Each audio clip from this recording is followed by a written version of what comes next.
thanks for being here today. Change of schedule, sudden change. Must have been a turnover somewhere, but appreciate you taking the time to get here early and get this thing done. Close that chapter on week 6. Pretty much halftime of the season. Got 6 in, got 6 to go. Regular season, and obviously happy and excited for our kids. Going on the road is never easy. Against a talented team like Florida State, great team win. Get everybody in this room. I thought the play calling was great. I thought the execution was pretty darn good, and obviously a lot to clean up. Was obviously happier with the offense than I was with how we played defensively. Give up too many explosives, 6 on the day, and a couple that just didn't need to be done. Whether it's pressure and come on making the play on the back end, and again that last play, that last touchdown. Not happy, again, probably with the play call as much as anything, but we got to make a play and play the coverage correctly. We didn't play the coverage correctly. We could have been in a different, safer coverage to help our kids out and make them earn it, and not just make them earn it, which is what we kind of talked about on the headphones prior to, and we did a good job there as a staff. So, but happy for our kids. Again, got to make more plays, but overall, you go on the road against a really talented football team, as talented a team as you're going to play against, and we got the win. Obviously on the road again, first night game of the year, 7:30 up there in Syracuse. Fran Brown does an excellent job. I think he's an outstanding coach. Obviously had a heck of a year ago. You see his toughness. I mean, Fran Brown's a tough dude, and their team plays tough all the time. They play with great effort. Coach Nixon is their offensive coordinator, NFL guy. I think he does an excellent job. I think they're in the top 10 in the country in passing offense. So they've done a nice job mixing it up. Probably come in being 50-50 against us, we anticipate. Outstanding coach. And Coach Robinson, Elijah Robinson is their defensive coordinator. Great friends with Fran, does a great job on defense, play a lot of 4 down, a lot of man coverage, a lot of zone coverage. Very similar to probably what we are. So. Great team, great challenge on the road, and moving on to the next one. Questions? On the first drive, not only did you convert 3 4th downs, but you went for 3 4th downs. You've only done that one other time in your tenure. Was that a matter of trusting Cade, the offense, Mason, or more so manageable, spots? Manageable spots and manageable down distance. I mean, I think that's what it comes down to. If there were 6 of them, we probably would have went for it 6 times if we felt the need to, and felt that based on where the ball was placed, the distance. And again, we would have done 3 more. I mean, I'm kind of shocked that we didn't have more of them, but especially when you have 3 in the first series, that means we were executing and we were ahead of the sticks. We weren't behind. Those weren't 4th and 10s. We were trying to convert. They were manageable. Not all 3 of them may have been 4th and 1s. So that's a great job on the offense, putting us in that position where you got 4 down territory. Pat, last week when we were talking about Mason's debut, you said, look, it was a great game. It was one game. We'll see how it translates. What did you learn about him on Saturday? We saw. We will see. We saw. He's a competitor. He does a great job leading the offense. He wasn't shaken by the road. He wasn't shaken by throwing a pick. Wasn't shaken by throwing a second pick. He continues to come back. He's just got a swagger about him and a confidence that it doesn't matter. And, again, different quarterbacks can come in at different times and they throw a couple picks. And it's like, and you see that they don't react well to it, or his face changes to, he gets big eyes or a different look on his face. He didn't have a different look. He had the same look that he had on the first series of the game to the last series of the game. 4-minute Did it mean victory something offense. that you guys, a couple weeks ago you got a quarterback for a few picks, and then you ended up making a change. For him to respond that way, but does he also maybe have a little more? Has he earned a little rope at this point? He's had a lot of rope from the beginning. He had a lot of rope a week ago. We're going to give our quarterbacks rope. I mean, we're not going to put a guy out there that we feel is limited and can't do this or that. The playbook is open. We feel like we can do anything with Mason. I kind of meant more in the terms of, like, if he makes a mistake, there's going to be other opportunities. Because some guys, when they get in for the first time, especially that young, they might think, man, if I make 1 mistake, 2 mistakes, I'm out of there. That wasn't the case. Not at all. Not at all. Would you, of those 2 interceptions, would you qualify, or would you call those mistakes? I mean, one effectively was a punt. I think you said that, and then the other one, Kenny slipped. I mean, when you and Cade and Mason went over it, did you feel like he made good decisions on those throws? Yeah, I mean, the first one to punt, I mean, he took a shot, and sometimes you win, sometimes you lose. Even on that one, if I think it was Blue, right? If Blue goes up and attacks the ball, you probably get a PI on it, but we didn't do a good job. We got to do a better job coaching what we get on that one. And the second one was probably a bad decision, just throw it away if you don't like what you want, But again, young guys are going to make those mistakes, just trying to make a play. You got to love his confidence, but we got to protect the football, cost you a game. And again, that second one was after a block punt, I believe. And, we got a block punt. Wish we would have smothered that ball, put it in the end zone and fell on it. But we didn't get a piece of it. Could have executed that a little bit better. So we did get the whole ball. And, but we got no points out of that. So that's we're in field goal range. We got to be smart with football. Obviously, you knew this freshman class was good, but did you expect them to be making such important plays in such pivotal games as soon as they are? Never. I mean, you don't expect that at the beginning. I think we've had a lot of great recruiting classes here, and guys that can play. But Sean Lee's really played well. Mason's obviously played well. I'm trying to think of some of the other true freshmen. Boosie. Boosie's pretty good too. So yeah, I mean, we saw Boosie in the spring. We thought he could be a factor. Kind of, thought he's kind of, got that different gear, kind of like a Dez. He's got the ability to, to break them, and he's shown good burst, and we're happy with where those freshmen are at this point. Pat, do you feel like the pass game is opening up the run a little bit? Where do you feel like you are with that, that rush? No, Jeff. I mean, it's on a weekly basis. I mean, if you can't run the ball, okay, and you're being forced to be one-dimensional and you have to throw it, you got problems. Same thing if you can't throw the ball and you're forced to run it. We want to be two-dimensional in a perfect world. It's not always that way, and it depends on what they give you. If they want to come out with a three-man front, depending on the coverage, we're going to do what dictates it. You probably noticed, we're a little bit slower. We're trying to get in a good play, and Coach Bell's done a great job game playing. The offense has done a great job game playing and putting our kids in the best position to have success in the run or pass game. You mentioned after the game that the offensive line was fired up. There was a lot of talking. What did you see just technically from the line from that game? The front four that we played against is pretty massive. I like what I saw. Guys play with an attitude. Obviously, Lynn had the one penalty at the end of the half, which we should have never maybe gotten to it, but we did. Shoot, the headphones are off, and we probably never going to take my headphones off early again. I think our offensive line is playing with an attitude. That's what you have to play in this game. You've got to have an attitude. And I thought they go by O-Block. I thought O-Block played a darn good game.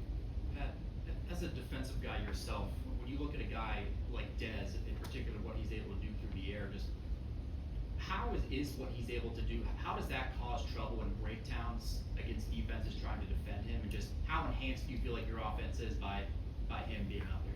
I mean, it depends on what you're playing coverage-wise. I mean, they got into some playing man coverage, and like I said, it comes down to game plan and putting you guys in position and getting your tailback in mismatches where they got to run to get them or they lose them, and they're running through traffic to get to the guy. If you're going to play man coverage, you got to be alert to number 0, and obviously everybody that plays against us, and I think the same thing goes with our other tailbacks. I mean, they're going to have opportunities in the pass game if you're running man coverage, and we can do a good job in our route concepts. And it comes down to route concepts and what coverage you're getting behind it. Did you say something about maybe the way your group's maturing, that sequence at the end of the first half could have deflated some groups, where it looks like you're going to go in and get a score, and they end up getting a score instead, and you're on the road in a hostile place against a team that's desperate. I mean, what was it like in their halftime, and how would you sort of characterize the response that we saw the last 2 quarters? Well, I mean, they responded in the second half, I think, pretty well. But that's the adversity in the game. When we talk about ups and downs in the game, they're going to happen. They're going to happen this weekend up in Syracuse. There's going to be, good plays, bad plays. There's going to be adversity, and it's how you, react to that adversity that really matters. And I thought our guys hung in there. Talked last night. Just, we're up 7, then it's tied, then we're up, and then it's tied, and then they're up, and then we go into the halftime, down. But our guys bowed up and knew it's a 60-minute game, and we came out and played 4 quarters. We played 4 better quarters than they did. And that's what counts. You think you guys are getting better at navigating those ups and downs as the season goes on? We'll see. I mean, last week, yes. This week, do we? We'll find out. But I think it's a week by week. Like I said, I was disappointed in the second half. Just some technical little things defensively that we didn't do. Adversity-wise, that is a concern that will get cleaned up this week. But guys trying to make plays and start playing outside the box instead of doing their job. If we just do our job and read our keys, we'll be a heck of a lot better off than, sometimes we lose our mind and we start to think of this player, that player, what if I thought you were gonna do. I don't wanna hear I thought. I wanna know what your key does and do what he tells you to do. Don't guess. And that's kind of what we saw defensively in the second half. You mentioned that long Florida State touchdown towards the end of the game in your opening remark. Just what did that look like on film? Just what did that reveal as far as what happened there and how to prevent that? It looked bad on tape, okay? It looked worse on tape than it looked in person. And our guys know how to play the certain coverage we were in, and we did a poor job of executing. And again, that comes down to, guys, making sure that where they need to be, and it's the details. And it's 60 minutes of details, and we didn't have it on that play for sure. There was other opportunities, some of the explosive passes should have eliminated them. I mean, we blitz off the edge, Kyle Lewis comes clean. Kyle Lewis is going to make that play 99% of the time. He doesn't. It's a good quarterback. He's athletic, and he makes his miss and slings it down the field with Kyle still chasing him down. But we knew that was a guy we had to keep in the pocket, still attacking the pocket. We didn't. And then, it's cover three, and, we're protecting the end zone. And we got to go make a play on the ball. I mean, the ball's up in the air. We have plenty of time to react to it instead of thinking he's throwing it to you and making a catch and a tackle in the end zone doesn't matter. I mean, you got to go get the ball and knock it down or catch it, one or the other. So. Because the defense wasn't as sturdy, did that make a play like Sharon Harrison's forced fumble into Sharon recovering that like almost bigger because they were able to make a huge play like that? No doubt about it. I mean, again, it comes down to they got into a run phase where they wanted to pound it at us, with their big offensive line, those big tailbacks they had, athletic, guys that can run. But it's making them earn it. They might got 5 or 6 yards here and there, but the more plays you have on the field, there's more opportunities to make mistakes. And I think that last drive was 43 seconds. I kind of went through a drive chart last night with them about the 3 and 4 minute drives made them earn it, and then that 43-second drive, we didn't make it. We gave it to them, and you can't give gifts in the ACC. How do you look at your running back rotation right now, especially between Jewels and Shakarian? Is it more just hot I'm hands? just going to keep it's hot hand, but we're just going to continue to rotate them because they're all capable of making big plays. We'll play to their strengths and get them on the field and keep guys fresh. You mentioned, Brent, it's a hard-hitting team in Syracuse. They've had to use a couple of different quarterbacks, but yet they continue to have success in the pass game. What is it they do schematically makes them so successful? They got base concepts that they've done a nice job executing. They got great receivers that make plays out there. They got a lot of targets. They got a tight end, Valeri, that's a player. We know he's a player. He can run with the ball after he catches it. So I mean, they got a good football team. I think they got weapons and they got good schemes, and that's what you need is guys that can make plays and also schemes that can get you open based on what you're seeing coverage-wise. How have you thought about how Kendall Stanley's filled in at left tackle? Thought he did a nice job the other day. I mean, for his first true start, he's exactly what we thought. Back in August, I told you, him and Percy were battling it out, and was happy with with his performance, and it'll only get better. Going back to the freshmen, you have 6 guys who have currently already played 5 games. Mason's well on his way to burning his red shirt. That's the most since 2020 that you have burned their red shirts. But looking at the coaching staff, a lot of those 5 of those guys are either offense or Trey Bukowski, special teams. What does that say about the assistant coaches, their first recruiting classes, the ability to identify talent that can play right away? Yeah, well, I think again through my tenure, we've done a pretty good job. We go back and watch, quite often. Back old school 2015. We've got talent everyone. I can't say this class is any more talented, but it's opportunities, right? I mean, Des being out a week, or really 2 weeks, 3 weeks, whatever it was, seemed like half of West Virginia, all Louisville, all BC. I mean, out 3 weeks, pretty much. Gave those other guys a chance to grow up and get. If Des is in there, we might not still know what we have because we're still playing Des. So, it's opportunity, and our guys have run with the opportunity. Just like Trey has a kicker. He's 2 for 2. Another freshman that's making an impact in the game. So I think Trey's only missed 1 field goal in the year. That could have been the game winner, on the road. So I'm happy with those guys. But we've done a good job recruiting. I can't say it's been any different this year. But sometimes you make mistakes, but it's what we do. Again, we've done as good a job as anybody in the country as far as developing talent. We've known that. We've talked about that. And that's not just a 1-year thing. That's an 11-year thing. On the matter of the fourth downs you were talking about earlier, I mean, it's one thing to go for 4th and 1 when you're at their 35 or inside their 30, but your first one, I think you were at your own 34. Did you come into the game with, I don't know, some extra energy, extra little more confidence, just either from Mason or from whatever it might have been, to go for it in that situation? And that's a risky play, right? Yeah, it's a risky play. A few years ago, at Virginia, in the rain, I remember coming out of the tunnel and stepping a foot of water. I think we went for it on 4th and 1 at our own 11-yard line. So, you know, there's risks and rewards. You know, we're not playing to tie the game. I'm not, you know, we play to win. And if we feel good with the matchups and what we have and who we have, you know, we're going to take those chances. So every game's a little bit different. Pat, you're at the halfway point of the season. What do you make of the conference at large? It seems Miami has separated itself. But after that, Coach Sexloff's a good start, but it really seems that the preseason goals that you guys had still seem to be in front of you. Well, you know, we've known that. You know, you get out of the preseason games, and you know, we know that. You know, we gave 2 games away. We gave 1 conference game away, but we got a really talented football team that's fun to watch. I think in all phases, and whether it's block punts and return yardage on punts and kickoff to offense and defense, I think we got a talented team that's fun to watch. And, you know, we're going to be in every game the rest of the year. You know, we've been in every game so far. It's not like it's been, you know, 38-10 blowouts and we've lost and, you know, you're coming in here hangdogging. You know, we're going to be in football games. We just got to take care of the business at hand and, you know, worry about just being 1-0. And, you know, what happens in the end, you know, will happen in the end. But we got as good a chance as anybody in the country. And we got Georgia Tech coming in here and we got Clemson coming. I should say we're going to Georgia Tech. We got Miami coming in here.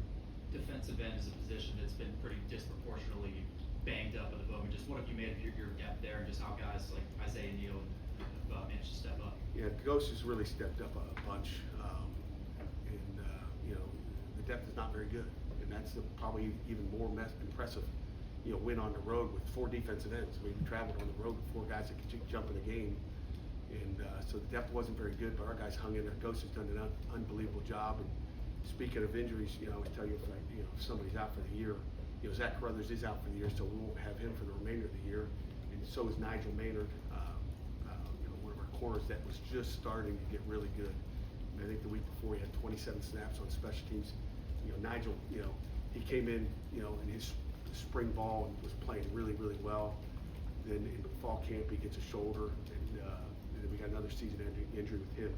He was really coming on, and we know Carruthers was as well. You guys could see that, you know, defensive snaps. But you know, disappointed to obviously lose both those guys. But next man up, and you know, there are no free agents. We can't go sign anybody else. You know, at least now, maybe in 5 years, the transfer portal will be open during the season, and we will be able to. Who knows? But right now, the portal's not open. 10 and a half seasons here. What's been your observations and thoughts on the surface at Acrisure Stadium? The surface? The surface. You know, I didn't get to see much of the game yesterday. I heard a little bit of the noise, but even before I heard the noise, I kind of went into Coach's house. I said, "You see that field?" And for whatever reason, I don't know. You know, I'm not a grounds guy, but I heard some of the noise from yesterday, and I thought the last game was not very good. And I thought it was a little shaky when I walked out there. It just seemed dry. I don't know why. It's a drought. I mean, you know, Mother Nature. I don't know what it was. I know we got sprinkler system out there, but it just seemed really dry. And I caught the last 2 minutes of that Steeler game yesterday, and I saw it. I was like, holy cow. Went into LaSalle's office and said, it doesn't look very good out there. It doesn't look good. So hopefully we can get that thing back where it needs to be a great surface. You know, we love playing on the grass, so you know, can't change that.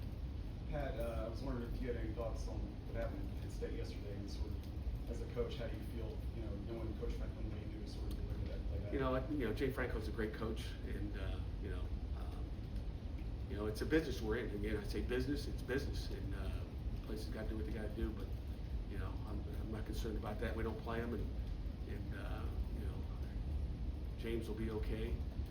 Got a lot of respect for him, and you know, it's a shame because he's a great coach.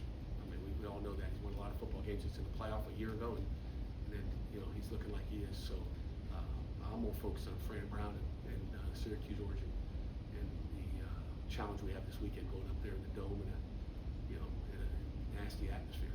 One more quick follow-up on that.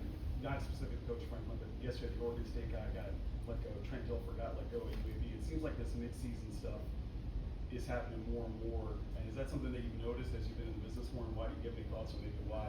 I have no why is this idea. stuff going on? I'm just worried about winning football games here, so it doesn't happen to me. So my job is to take care of my job, stay in my lane. Thanks, Coach. Okay?